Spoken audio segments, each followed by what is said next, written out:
I was so inspired by choosing triple language, mainly English text, but sometimes Japanese or Korean. I wonder. That was very important for me, several languages in it, because I feel that translation is not the same thing as, translation is approximation, especially with between languages like Japanese, English, and Korean. I think between Japanese and Korean, it's easier because they have a similar grammar structure. And so today we are thrilled to welcome Harmony Becker to the interview to discuss her first solo graphic novel, Himawari House. Thank you for coming today, Miss Harmony Becker. How would you like to be called? Harmony, Becker, or? Harmony is fine. Okay, so first of all, could you tell us a little about yourself? Okay, I'm working professionally as a comic artist since 2019, but I've been doing comics since maybe 2016 or so. And my first book that I worked on professionally was They Called Us Enemy. I did the illustrations for George Takei's memoir. And I'm currently working on another book that has not been announced yet, so I can't talk about it yet. I live in Mexico City, and I really love dancing and learning languages. So let's start talking about Himawari House. Your first solo graphic novel, Himawari House, was published in 2021 by First Second and received the Parkus Prize in 2022. Could you tell us a little bit about Himawari House? So Himawari House it's about three girls with international backgrounds, Nao, Haejung, and Tina, and they are living together in a share house in Tokyo. And it's basically just kind of following them over the course of a year and everything that happens to them, their ups and downs and romances and failures and successes and lots of delicious food in between, and kind of navigating what it feels like to kind of belong to a culture and kind of looking for yourself in other parts of the world and finding a family and people who you're not related to. So when it comes to delicious food, in this Himawari House, whenever I'm reading, I'm so hungry.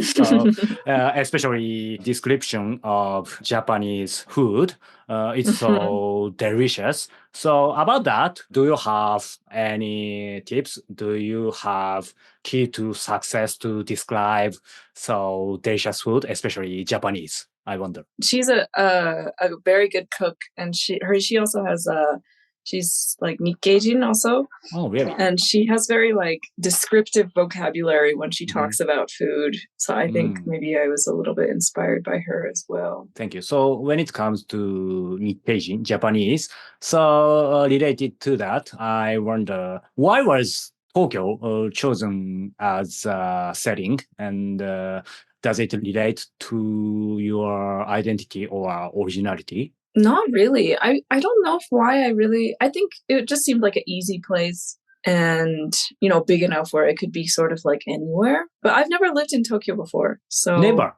No. The longest time I spent in Japan was a couple of months, and I was in Hiratsuka in Kanagawa. Wow, why Hiratsuka? My boyfriend at the time was working there. Wow. So we lived in Hiratsuka, and then for some reason, I don't know why, I think I just thought Kanagawa is not that big, so I decided to pick a Japanese school, but it was so far. It was in Aobadai. Wow, Yokohama. Yeah. How long have you been living Japan? Very short time. It was 3 months. Wow, only 3 months. But my mother is from Hokkaido. I mean, she hasn't lived in Japan for 30 years now, but that was her originally from Shari. It's unexpected. I misunderstood you must live in Japan long year because Himawari House Japanese atmosphere so very real. I was so surprised. Okay, so why were these three characters chosen? So it's partially I have some experience also living in Korea, I lived longer in Korea than I did in Japan. I was there for a year and a half. But there were things that I wanted to talk about where I felt like it needed to be set in Japan, like especially the identity issues. And there were things that I had felt more in Japan than I had felt in Korea. But I think the Korean and Singaporean characters come mostly inspired from my time living in Korea. Both like the sort of character arc of Haejung and her parents, and also like Tina is based on some roommates that I had when I was living in Korea. There were a lot of Southeast Asians, and I loved how friendly and like warm of people that they were. And I really wanted to put that feeling of just like warm friendliness into that character and into the book. Can you tell me the process of creation a little? Did you write the story first, then the art? Did you create both simultaneously? I made a very, very basic script that was maybe like 2 pages long, and it just said what's going to happen in every chapter. Just one sentence. Like they will go to like Omatsuri or something, and then the next chapter, like they're gonna go to the Gogakuin, or like the next chapter, like that. And originally I actually had 30 chapters. Eventually I like combined some of them. I took some of them out. It started as a webcomic, and when I was doing that, I was sort of like writing the script and drawing the thumbnails, like the gembashi is the word, but like sketches at the same time. And then I got hired to work on a different book.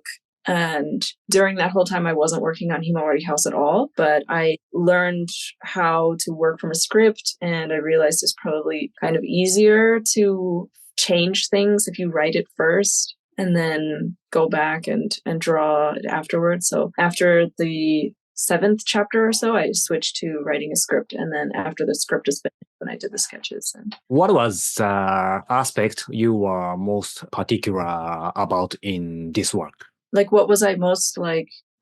I'm not sure if I understand the question. Simply, I wanted to know about, so what were tips you want to work hard about Himawari House? For example, for me, I wonder, so I was so inspired by choosing triple language, mainly English text, but sometimes Japanese or Korean, I wonder.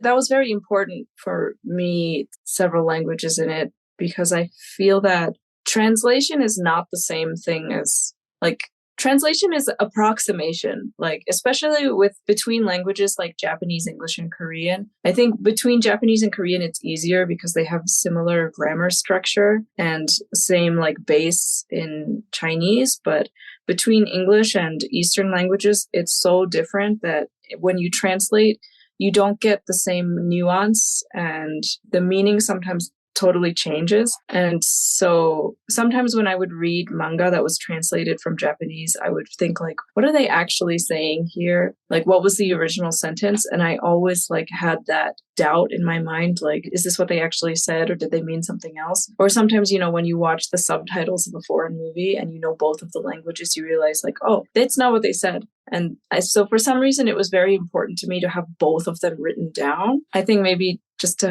for my own sake, maybe, so that like, it's not that there's like a lot of readers that have both languages and are able to like move back and forth between them easily. But I suppose it was just because it bothers me sometimes that the true meaning of like what people would actually be saying would be lost if it was translated into one language. But I wanted to have it there, like just so that, the original meaning is still there, even if the reader doesn't understand it.